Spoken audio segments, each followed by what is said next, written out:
The one, the only, Mr. Jack Pilgrim from KSR had an article leading into the weekend here on Kentucky transfer point guard Jaylen Low and the breakout summer that he has had. We've heard a lot of momentum in the last week, week and a half on how Low has really impressed late and has emerged as sort of the, I don't want to say Batman Robin, but maybe like the 1A, 1B with Otega Owe on this team. Feels like the consensus has been from people that have watched this team privately behind closed doors that this team will go where Jaylen Low and Otega Owe take them collectively.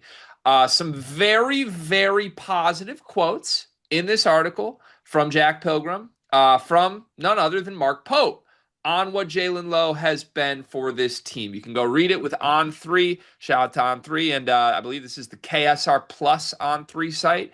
But Mark Pope's quote here, he's been special for us on the cusp of a massive jump. And Jack adds some context on this. Jaylen Low has led the team in three-point shooting this summer.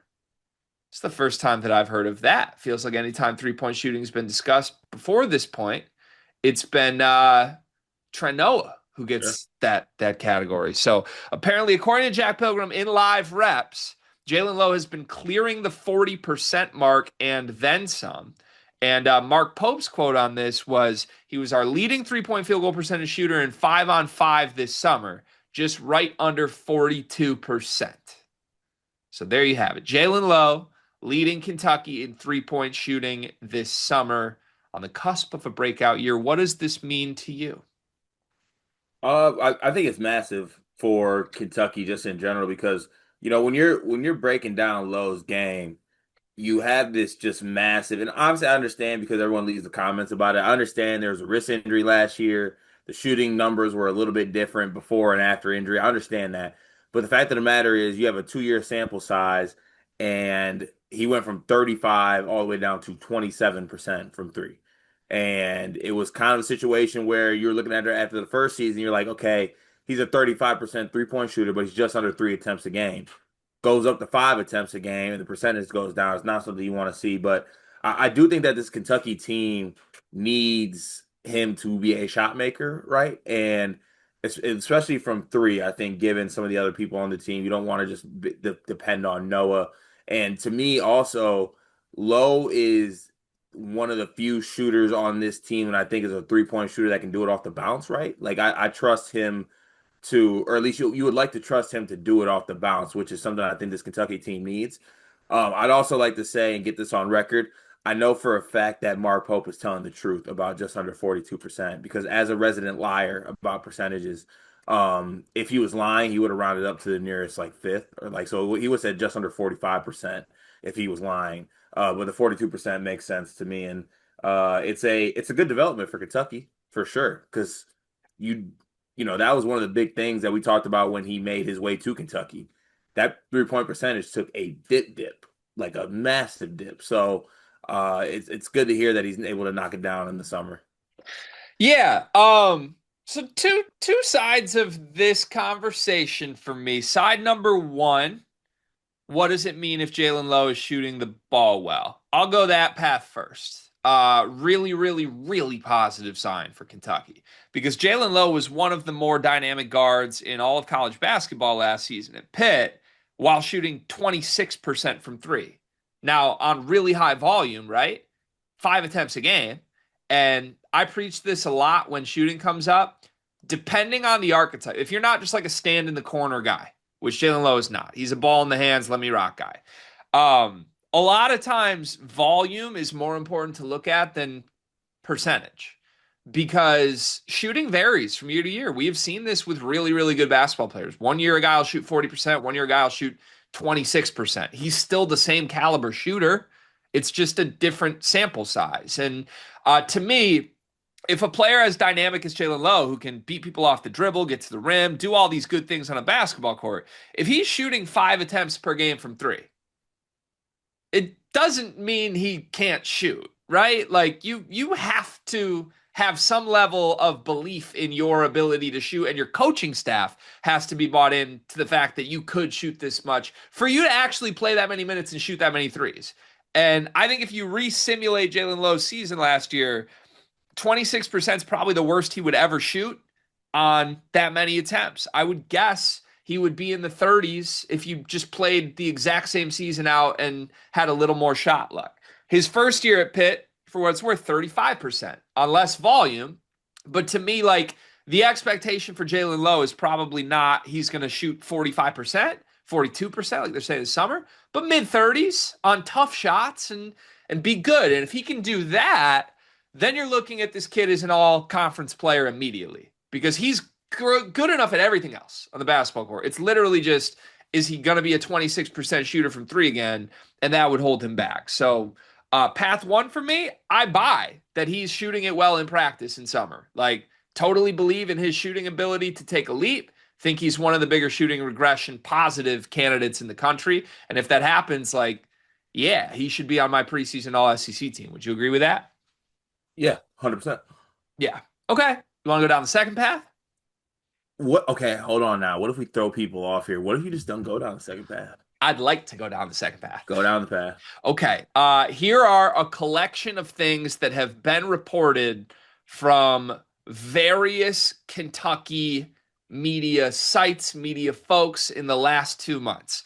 On June 30th, it was actually Jack Pilgrim himself who had a video interview with Jaylen Low himself.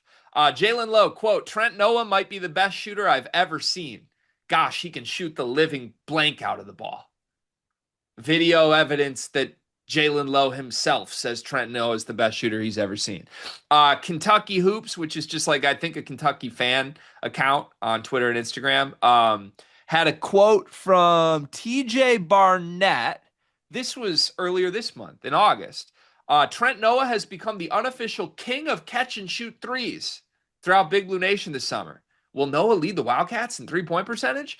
KSR in July, late July, had an interview with a bunch of different Kentucky players, all sniped together, cut together, and then an article to go with it, that Trent Noah's three-point shooting has been the talk of Kentucky summer practices. We got 3 months of stories from Kentucky players, media, and everyone that Trent Noah is not only the best shooter on this team, but the best shooter they've ever seen. And that his shot making has been the story of the summer. So much so to the point that he started the exhibition game. And there's all this dialogue around how do we use Trent Noah this year? Because honestly, on paper, shooting is a question for this team. And Trent Noah being the best shooter we've ever seen is going to have to play. And now in August 18th, after summer practices are over, for the first time all year, we hear that Jaylen Lowe has been the best shooter? Really? Like, Yeah, really, Cart? a Really? little, just a wee bit odd. And I understand, it's probably cut up in 5-on-5. Jaylen Lowe shooting it better than anyone. But really? Like, you can't simultaneously believe both of those. You can't believe Mark Pope in August being like, yeah, Jaylen Lowe's been our best shooter. And also believe the 17 first KSR articles that came out saying Trent Noah is a generational shooter. Which one is it? Is Trent Noah better or worse than Jaylen Lowe at shooting? Jaylen Lowe, the guy who shot 26% from three last year. I would think Trent Noah probably is. But, you get what I'm saying? It's kind of convenient to me that after practices have closed, it's now, well, Jaylen Lowe shot at the best of anyone on our team. That is not what was being fed to us for 2.5 months. That's fair. I'm wondering if, in a week or two, we're gonna get insert player A is probably had the best summer shooting since Travis Perry. We haven't got a Travis Perry shot in a while. It's been a while. But again, and maybe this is literally coming from two scrimmages. Maybe they held 2 5-on-5 games and Jaylen Lowe shot 6 for 9 from three or something. Or I guess what would be 6 for 13. That's how you get to 42%. But I feel like it's just kind of this thing that was thrown in there, off the cuff, well, Jaylen's actually been our best shooter. No, how many different like insider reports and rumblings have we gotten this summer that have honestly been like, yeah, Jaylen Low, he's explosive. He's got to find consistency. Like we've heard multiple steps along the way about how Jaylen Low's doing, and until now, we have not heard once that Jaylen Low is the best shooter here, even from Jaylen Low himself. So I think I can simultaneously say this is a really good development while also being like, don't buy it. You know what I mean? Like I still firmly believe Trent Noah is the best shooter on this roster. Yeah, the only thing I could think to your point though is just different levels of like, or not different levels, different settings, right? Like I've been in, honestly, great example for this one, Z Hurth. Z Hurth was the best shooter that was actually in the 5-on-5 setting. When it came to like maybe just like some spot up or hopping on the gun sometimes though, I think there was like better just like knockdown players in that setting. But maybe this is just more so of a game setting situation that Low was the better shooter. It's possible. I mean, if that is what is being said here, I would like to say I firmly agree with the idea that Jaylen Lowe looks better at anything in a 5-on-5 setting than Trent Noah. Yeah, yeah, yeah, Like it's 100%. Jaylen Lowe, one of the That's a more productive basketball players in the country, and then it's Trent Noah, yeah, you that's a know? given, right? I, maybe like which then begs the question: how much should the offseason hype that we've heard about Trent Noah actually apply? If Jaylen Lowe is shooting better than him in 5-on-5, like Do we need to tier our Kentucky summer like rumblings?